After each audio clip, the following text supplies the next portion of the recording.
एक तरफ तुर्की और इजराइल जैसे मुल्क हैं जो सीरिया की जमीन पर कब्जा करने का मंसूबा बना रहे हैं, तो दूसरी तरफ मौजूदा हालात सीरिया के बिखरने का इशारा करते हुए नजर आ रहे हैं, क्योंकि ये कह पाना मुश्किल है कि असद सरकार के तख्ता पलट से सीरिया में सब कुछ ठीक हो जाएगा या फिर सीरिया में अफगानिस्तान की तरह एक नए संघर्ष की शुरुआत होगी। दरअसल बीते कई दशकों से सीरिया के संघर्ष को देखकर अफगानिस्तान की गृह युद्ध और तालिबान की वापसी की यादें जहन में ताजा हो जाती हैं। पहले 13 साल का गृह युद्ध, फिर 13 दिन में सब कुछ खत्म हो जाना कुछ वैसी ही तस्वीर दिखा रहा है। तो क्या वाकई सीरिया पश्चिम एशिया का अफगानिस्तान बनने पर है? क्या असद सरकार के तख्ता पलट से सीरिया में सब कुछ ठीक हो जाएगा? क्या विद्रोही गुटों का शासन सीरिया में सभी के लिए खुशहाली लेकर आएगा, या फिर सीरिया में अफगानिस्तान की तरह एक नए संघर्ष की शुरुआत होगी? ये तमाम सवाल इसलिए क्योंकि सीरिया के ताजा हालात कुछ ऐसा ही इशारा कर रहे हैं।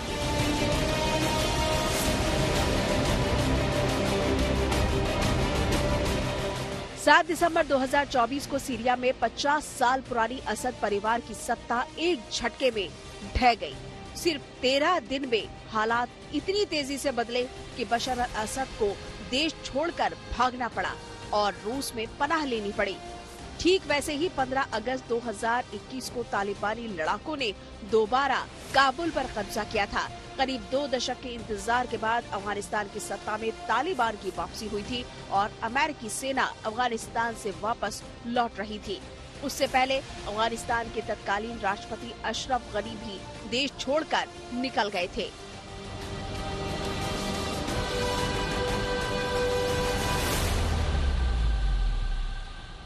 वैसे तो सीरिया में विद्रोह का दौर और गृह युद्ध पिछले 13 साल से चल रहा था, लेकिन पिछले 13 दिनों में हालात इतनी तेजी से बदले कि सत्ता विद्रोही गुट के हाथ में आ गई। 13 साल के गृह युद्ध के बाद सीरिया के विपक्षी मिलिशिया को राष्ट्रपति बशर अल असद की सत्ता पर पकड़ ढीली करने का मौका मिला। माना जा रहा है कि लगभग 6 महीने पहले इस तख्ता पलट की पूरी तैयारी कर ली गई थी।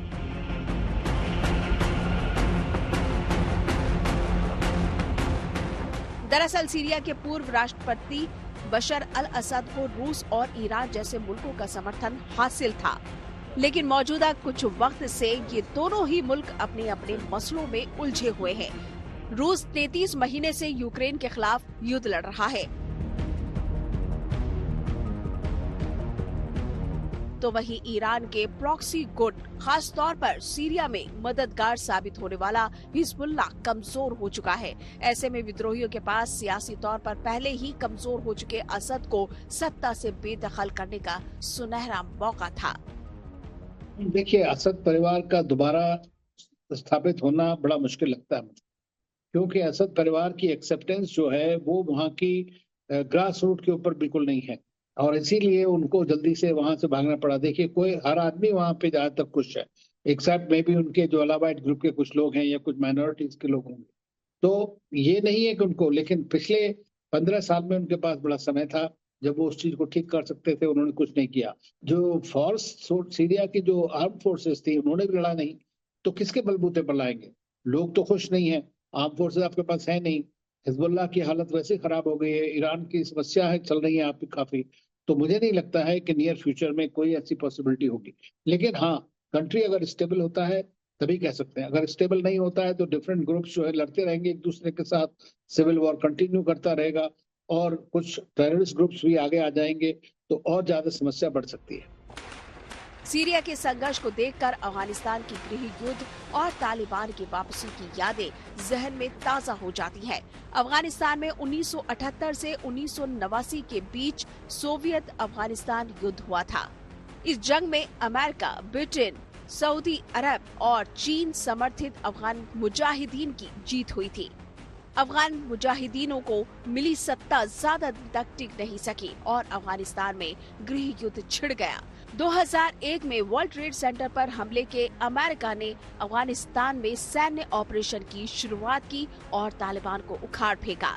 करीब 2 दशक तक अफगानिस्तान में तालिबान और अमेरिका के बीच संघर्ष जारी रहा। 2020 में कतर की मध्यस्थता में अमेरिका और तालिबान के बीच समझौता हुआ। 2021 में अमेरिकी राष्ट्रपति जो बाइडेन ने अफगानिस्तान से अमेरिकी सेना की वापसी का ऐलान कर दिया। 15 अगस्त 2021 को तालिबानी लड़ाकों ने एक बार फिर काबुल पर कब्जा कर लिया।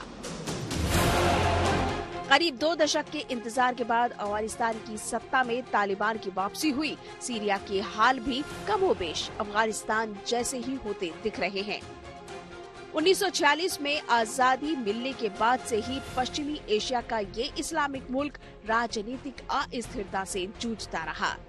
आजादी के करीब 2.5 दशक बाद 1971 में हाफिज अल असद ने सीरिया में तख्ता पलटकर सत्ता हासिल की थी।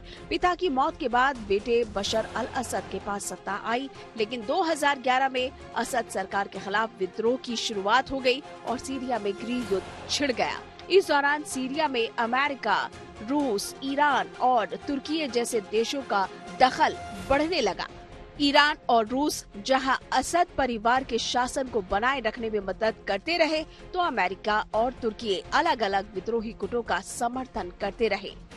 जो HTS है, जो हयात तहरीर अल शाम ग्रुप है, और दूसरे जो रेसिस्टेंस या रिबेल फोर्सेस थे, उन्होंने मिलकर के इतना द्रुत गति के साथ, तेजी के साथ में पूरे लगभग सारे देश के ऊपर कब्जा कर लिया, बड़े बड़े सिटीज के ऊपर में, और असद को वहां से भागना पड़ा।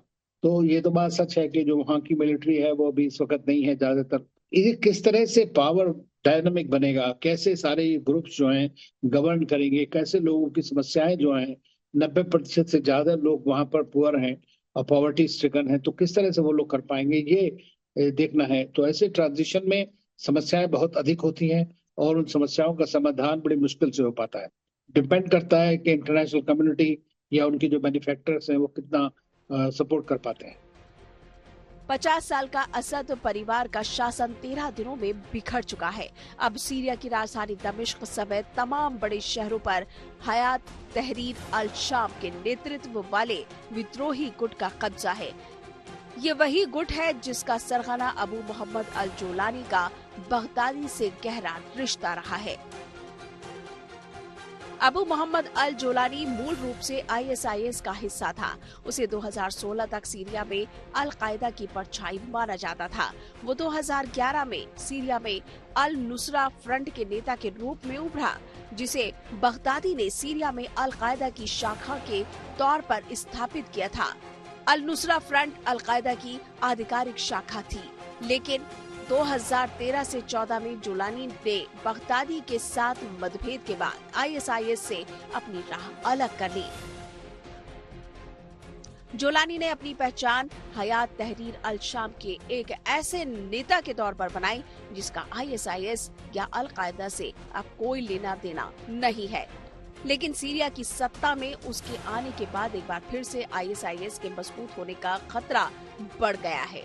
भले ही जोलानी के नेतृत्व वाला HTS अब ISIS का सीधा समर्थक नहीं है, लेकिन सीरिया में अराजकता और कट्टरपंथी गुटों की गतिविधियां ISIS जैसे संगठनों को फिर से खड़ा होने की उपजाऊ जमीन दे सकती है। ऐसे में सवाल उठता है कि क्या वाकई सीरिया में अब हालात बदलने वाले हैं? क्या असद शासन के अंत के बाद HTS वाकई मुल्क में उदारवादी शासन लागू कर पाएगा, या फिर ये तुर्की और अमेरिका जैसे पावर के हाथों की कठपुतली बनकर रह जाएगा? Bureau report, good news today. देखिए, सीरिया में असद सरकार के पतन के बाद विद्रोहियों का राजधानी पर कब्जा हो चुका है और वहां फंसे 75 भारतीयों की स्वदेश वापसी भी हो चुकी है। भारतीय विदेश मंत्रालय के मुताबिक अब तक 75 भारतीयों को वापस ले आया गया है। इसी पूरे मिशन को दमस्कस और बेरूत में भारतीय दूतावासों ने अंजाम दिया। और विदेश मंत्रालय के मुताबिक अगर हम देखें तो जो लोग वहां अब भी फंसे हुए हैं उन्हें भी जल्द स्वदेश वापस लाया जाएगा। सीरिया से भारत लौटे गाजियाबाद के रहने वाले रवि भूषण ने वहां के खौफनाक मंजर का आंखों देखा हाल सुनाया। उन्होंने अपने बचाव और रेस्क्यू के लिए भारत सरकार और दूतावास का धन्यवाद भी दिया। Government of India has started a rescue operation and we are the first team who rescued from the Syria. And the best part is that they contacted each and everyone. Continuously they were asking about them, that whether you are okay or not okay. They were even motivating them. The Syrian embassy people, after every 1 hour they are sending the messages. They were updating when and what they are going to do, when they are going to do this rescue operation. They were arranging, like if somebody is facing any problem regarding food or anything, they arrange those ones. So that was like you are in your own country, how they treat us. So it was really, we are very much thankful to them, for Indian government and Indian embassy at Lebanon and Syria, both places. The situation in Syria is really very much worst. It's a really panic situation there. People are firing in the open road. They are just firing, bombarding, they are looting the banks, they damage the airport completely. They are almost damaging all the vehicles which are parked in the hotels and everywhere. So the situation is not good there. It's a very much panic situation there. So